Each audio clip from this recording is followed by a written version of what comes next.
WGA Career Achievement Award for my dear friend, Richard LaGravenese.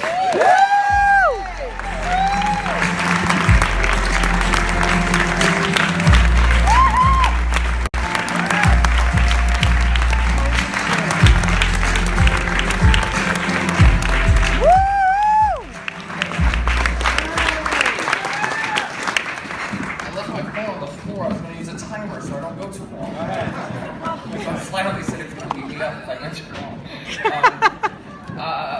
Thank you, Writers Guild East. This was very kind, Michael, and Nicole, very generous of you. And thank you, Tony. Thank you for doing this. I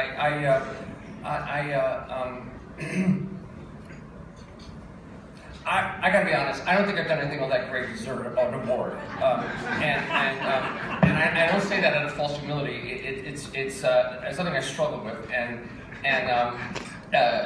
I'm in a room full of writers, so we can all talk honestly. You know, despair, depression, paralyzing self-doubt, what Tony Gilroy and I call Tuesday, basically, is something I constantly, and I was in a really, really fucked up bad depression when I got a call from the Guild saying, hey, we want to give you this achievement award.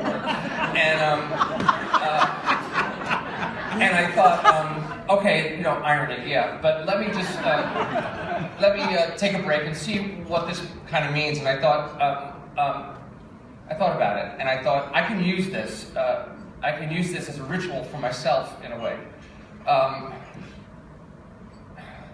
I've never had a lot of confidence, and I started off with an original voice that I kind of abandoned to be something kind of meaningless, this meaningless 90s phrase called an A-list writer. And I so admire people who are original and stick to their originality.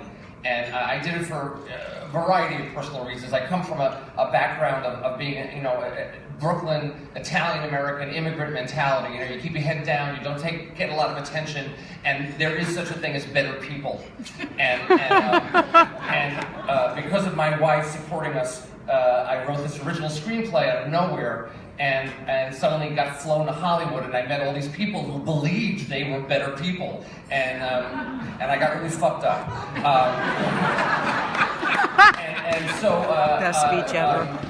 What I decided was I wanted to take this opportunity to say some things I could never say before. First of all, I want to thank all the directors who ever said yes, but most especially Terry Gilliam, because. Man, if it wasn't for Terry, I mean, that would have been like the worst Frank Capra movie you ever saw. I want to thank all the producers who ever took a chance on me and said yes, and most especially Linda Opes, the late Deborah Hill, and my adopted sister Stacey Scher, who also produced Freedom Writers. And I want to thank all the beautiful actors who said yes, all my actors. I do love you guys, probably too much to a fault. But most especially Jeff Bridges and Robin Williams. Because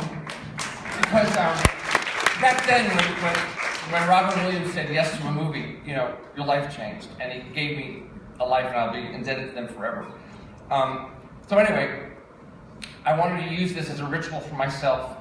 I want to thank the writer that got me here, the guy that got me here. He's a really good guy, a little too much of a people pleaser, you know, a little too much of a needing to belong. All the things you should not use your creativity for. Everybody in this room, writers, anybody who creates, we all deserve that recognition and respect, because the effort to create something and put it out there and have everybody look at it and criticize it or reject it or approve of it, that's brave, man. And everyone in this room deserves recognition and respect for that.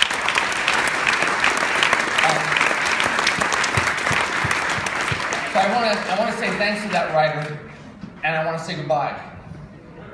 I want to say goodbye. He's got to go. Because new stuff has to happen.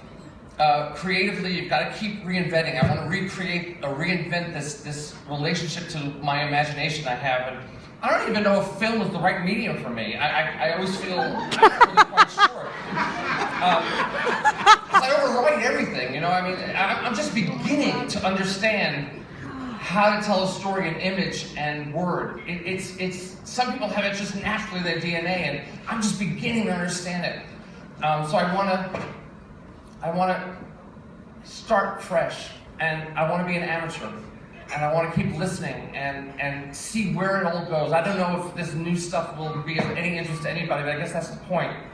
I'm reading this book called The Myth of Sisyphus, and you know you're depressed when Camus makes you feel better. It's like, no future, no hope. I feel like relieved. It's amazing. This thing's blowing my mind. Anyway, Sisyphus was, condemned by the gods to push this rock up a hill and have it fall down for eternity.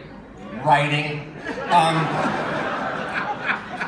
And the idea is love the pushing of the rock.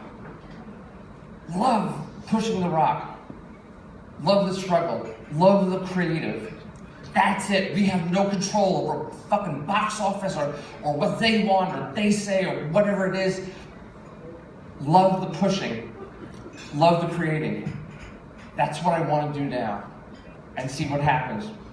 And I want to thank my friends, my wife Ann, my daughter Lily, and all of you. Thank you very, very, very much.